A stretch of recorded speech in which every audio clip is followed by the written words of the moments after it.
Tiene la palabra el senador Jorge Enrique Robledo. Muchas gracias, señor presidente. A ver, yo voy a empezar diciendo una cosa que he repetido mucho en este Senado, y es que cuando el Polo se creó, en relación con el tema de la lucha armada en Colombia, aprobamos dos cosas. La primera, que no éramos partidarios del uso de la violencia como manera de tramitar las diferencias entre los colombianos. Y la segunda, que éramos amigos de un proceso de paz negociada. Eso quedó en nuestro programa. Ustedes miran nuestro programa constitutivo, lo llamamos el Ideario de Unidad, y ahí está. Entonces queda claro que éramos amigos de un proceso de paz, pero en el entendido en que éramos un proyecto político diferente al proyecto político de las FARC. Otro proyecto diferente. Bueno, cuando el gobierno nacional plantea el proceso de paz, para nosotros fue relativamente fácil, porque dijimos, bueno, listo, si el presidente Santos corrige su posición equivocada anterior y se interesa por un proceso de paz, pues nosotros estamos de acuerdo. Pero advertimos, proceso de paz sí, gobierno de Santos no, y hemos estado en eso todo este tiempo, en oposición al gobierno y respaldando el proceso. Esa ha sido nuestra posición todo el tiempo, o sea, respaldamos el proceso desde la independencia. O sea, no nos representaban en las negociaciones ni el gobierno nacional ni las FARC, pero saludamos el proceso y, repito, lo hemos respaldado. No voy a entrar en detalles sobre esto.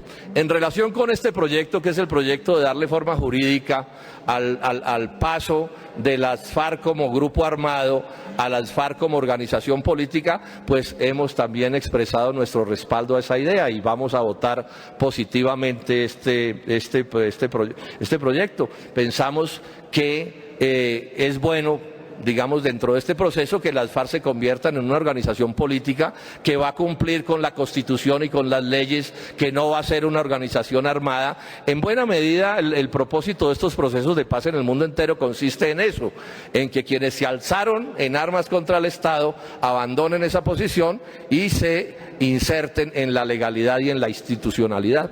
Y si dentro de eso, y para poder lograr eso, parte de los acuerdos exigen que haya unas curules para quienes ya no van a estar, repito, en la insurgencia, sino que van a estar en otra cosa, también vemos eso como un hecho que vamos a votar positivamente. Entonces, que no quede la menor duda de cuál es la posición del Polo.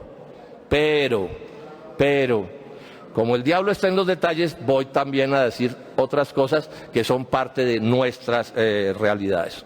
Como se acordaron las cosas en La Habana y como las está desarrollando el gobierno nacional, ese acuerdo electoral nos genera a nosotros riesgos, porque genera una nueva realidad. O sea, ese es un acuerdo que se hace sobre los mismos votos que históricamente han existido en Colombia. Entonces aquí el tema de umbrales, de curules, etcétera, genera unas nuevas realidades. Y para nosotros que hacemos política sobre el voto de opinión, no sobre la mermelada, ni la coacción a los electores, ni comprando votos, ni comprando jurados, pues eso por supuesto nos crea una realidad que nos genera preocupaciones. No hay que ser pues un sabio para ver eso, y nos pasa a nosotros y le pasa a los verdes y le pasa al maíz y a lo que podemos llamar a las fuerzas que no hemos sido fuerzas, digamos, del establecimiento, pero que hemos hecho oposición desde la legalidad. Esa es una realidad que nosotros a la que estamos asistiendo. Por eso, desde diciembre 17, no se me olvida la fecha, del 2015, hicimos la primera reunión con el ministro del Interior, el doctor Juan Fernando Cristo. Estuvimos Antonio Navarro, estuvo Claudia López, estuvieron los voceros del MIRA, y después a estos reclamos se han unido otras fuerzas, digamos, que podemos llamar fuerzas alternativas, y le dijimos al gobierno: aquí hay un hecho que debería resolverse, señor gobierno. Y le planteamos unas cuantas cosas. Les dijimos: el gobierno, si asumiera una actitud democrática frente a esta nueva realidad política del país, debería aplicar lo ordenado en la ley del voto electrónico, que está en la ley. Hoy en Colombia, y desde hace rato, las elecciones se hacen en medio de un inmenso prevaricato, porque a las fuerzas del gobierno nacional no se les ha dado la gana aplicar el voto electrónico. Yo entiendo que no lo quieran aplicar, porque después de lo que pasó en las elecciones venezolanas, en las que las fuerzas de la oposición le ganaron largo al gobierno nacional, pues quedó claro que ese es un tipo de voto más difícil de manipular.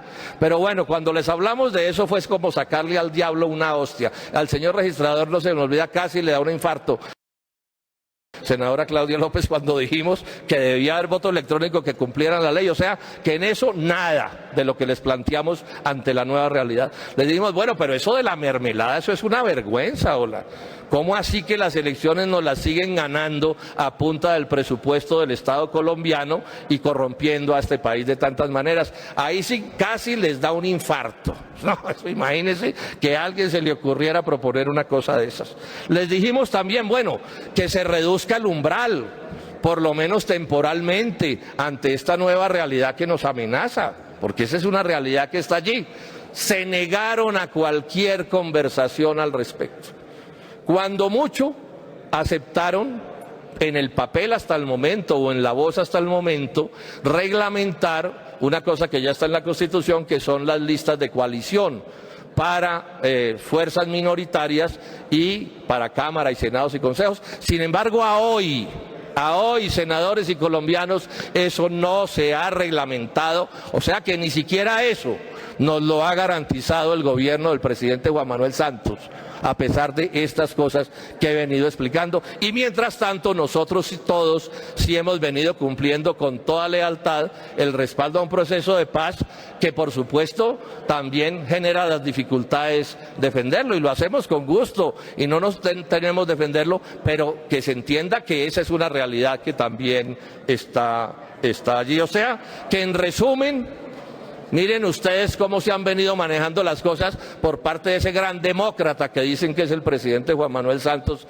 y los partidos de la Unidad Nacional. Esta es la realidad que vive el Polo y que viven otras fuerzas alternativas de Colombia. Y como si fuera poco, entonces la semana pasada nos salieron con la genialidad de que hay que hacer las listas cerradas. Las listas cerradas, obligatorias, no como hoy están, que son opcionales, sino obligatorias. Y entonces yo aquí voy a fijar la posición del Polo frente a eso. Es mentira que eso sea una fórmula anticorrupción, paja.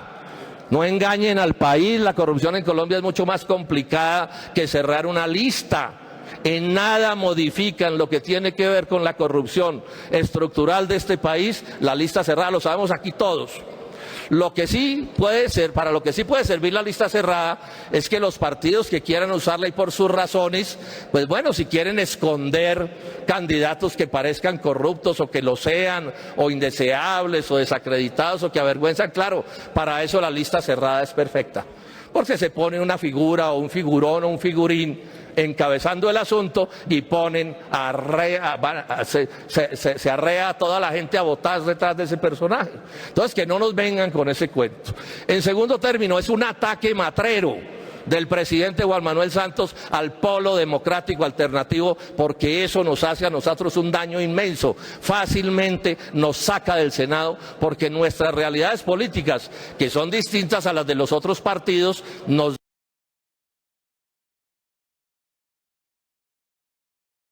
dicen que eso nos hace un daño mortal. Y sin embargo, esa lista cerrada genera un riesgo para todos, que es que los partidos terminen en manos de camarillas. No nos echemos cuentos, en manos de camarillas, del viejo bolígrafo que algún día se desterró del sistema electoral, que 3 o 4 avivatos se aprovechen de una circunstancia, se tomen un partido y se queden con él para siempre. Ese es un riesgo que está ahí. Que no nos nieguen que no está ahí, ahí está ese riesgo. Luego esta cosa es bastante más complicada. Y como si fuera poco, nos quieren meter la lista cerrada por fast track. Háganme el favor. Que todos sabemos es un sistema de vía rápida mucho menos democrático que los sistemas que constitucionalmente están establecidos como norma en Colombia. Eso para cosas particulares, como la justicia transicional, esa vía rápida, para el tema de las curules de quienes dejen de ser de las FARC y se reintegran a la vida civil, son cosas que uno puede entender. Pero una reforma de un sistema electoral por vía rápida, eso es una monstruosidad. Eso no tiene antecedentes cuando hay partidos respetables como nosotros que estamos planteando lo contrario. Ahora, nosotros no queremos imponerle a nadie que tenga que adoptar en esto nuestro punto de vista. Nosotros, ¿qué es lo que decimos? Como está en la Constitución hoy, Está bien, partido que quiera, por sus razones, las más nobles o las menos nobles, no me importa, pues ese partido verá si cierra su lista, listo, es muy respetable. Pero que quienes no estamos interesados en eso, y ese es el caso del Polo, se nos permita tener la lista abierta que queremos tener, entre otras cosas porque hay una diferencia grande entre los partidos grandes y un partido como el Polo o como otras fuerzas menores. Es que nosotros aspiramos a crecer, ustedes en general aspiran es a mantenerse, y para mantenerse la lista cerrada puede ser perfecta, una camarilla de 10 o de 15 y ahí se quedan para toda la vida, pero los que queremos crecer, los que queremos que llegue gente nueva a este partido, necesitamos poderle decir a quienes quieran estar con nosotros, aquí hay la posibilidad de llegar al Senado sin tenerle que hacer cola a nadie, sino que por sus propios méritos cada uno logre elegirse de una u otra manera. Un día yo le explicaba esto a un amigo y me dijo, oiga, senador, pero yo sí hay una cosa que no entiendo, si eso es así, y me dijo, yo creo que es así, porque esos son los hechos, ¿por qué ustedes están respaldando este proyecto de ley del día de hoy?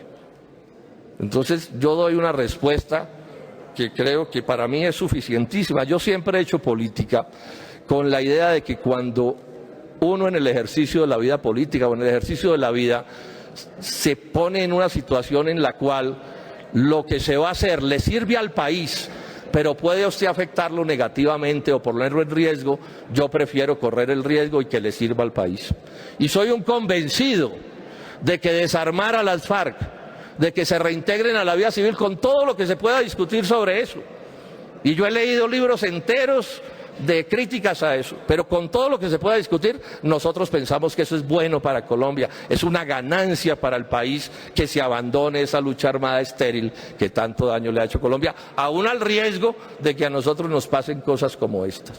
Pero es bueno que ustedes sepan qué estamos pensando y qué es lo que está pasando, y que sirva esto para insistirle nuevamente al presidente Juan Manuel Santos que no asuma esta actitud oportunista, ventajista contra el Polo Democrático Alternativo y contra las otras fuerzas alternativas, que por primera vez asuma una actitud realmente democrática y no ese estilito que nos ha montado engañoso de presentarse como el gran demócrata, cuando frente a casos como este, que es donde se mide sí o no la actitud democrática, lo que tenemos es el truquito torticero que puede terminar conduciendo a que el Polo desaparezca del Congreso de la República, porque eso es lo que estamos discutiendo. Con esto termino entonces confirmando, para que no se nos pierda el hilo, confirmando que vamos a votar sí este proyecto, pero que al mismo tiempo le estamos aumentando al gobierno nacional la exigencia de que la voz del Polo Democrático Alternativo, la voz de los verdes, la voz del maíz, la voz de las fuerzas que no son las fuerzas tradicionales, debe ser escuchada en Colombia si se va a hablar de un país mínimamente democrático. Aquí no se puede seguir haciendo demagogia sobre la supuesta recontrademocracia nacional cuando este tipo de hechos están sucediendo. Muchas gracias, señor presidente.